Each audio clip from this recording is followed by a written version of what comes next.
Hello, I am Kendall Barnes. My persuasive speech will be on why arts and humanities programs should be kept in school curriculums and our communities. This is my audience on FaceTime, and the password for this speech is sunset.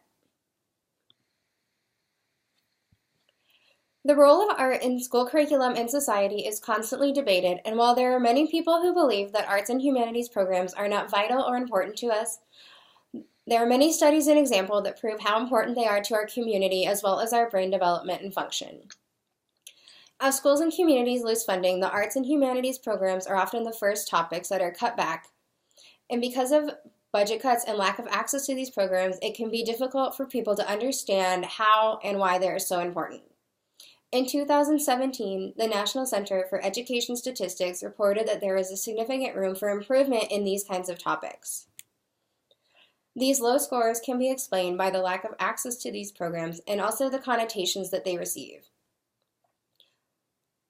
The budget cuts and lack of these programs don't only affect the performance in test scores, but they can also make students feel as though they are not valid hobbies, careers, or courses to choose when choosing their class schedules.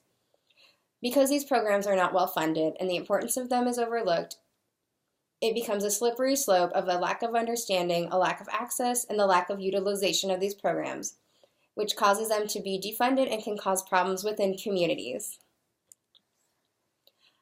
Apart from assessments and test scores, these programs can help us in many parts of our lives, and engagement and access to these programs can improve grades, student satisfaction in school, and community cohesion, as well as aiding in our brain development and cognition.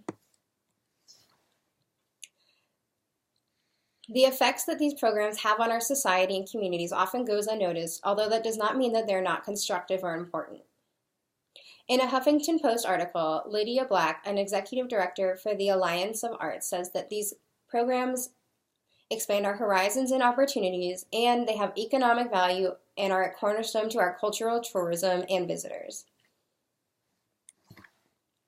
The same Huffington Post article discusses Donald Trump's most recent budget that acts 19 publicly funded bodies that include the National Endowment for the Arts, the National Endowment for Humanities, and the Corporation of National and Community Service.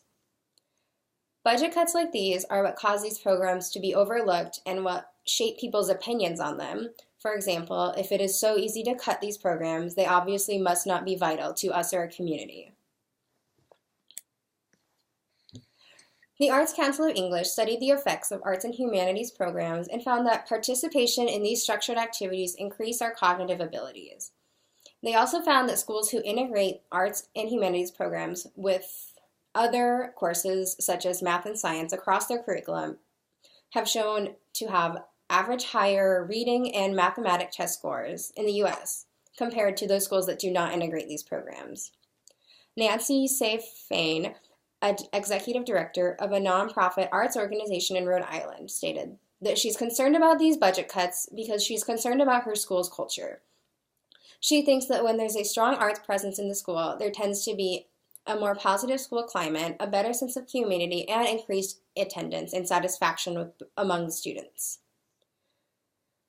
The same study by the Arts Council of England also found that including these programs in curriculum can also improve the student satisfaction, attendance, while also improving their cognitive abilities. While these arts and humanities programs can benefit us within society and our education system, they also play an important role in our brain development through infanthood, toddlers, and throughout the rest of our lives. A number of studies have reported findings that applied arts and cultural interventions can have positive impact on health conditions such as dementia, depression, and Parkinson's disease.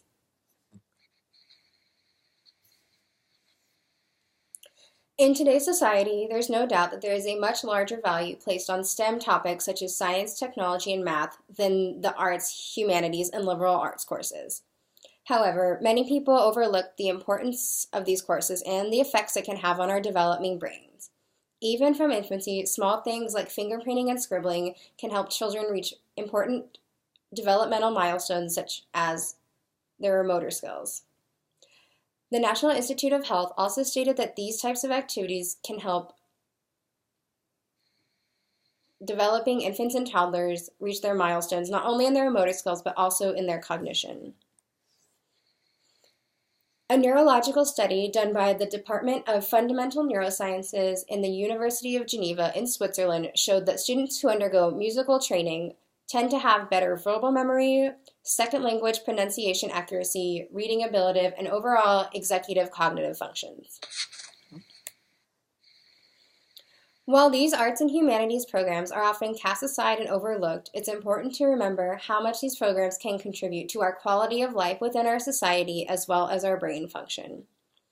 Immersing students and adults in these types of programs, as well as integrating them with STEM programs, we can create better communities and well-rounded adults.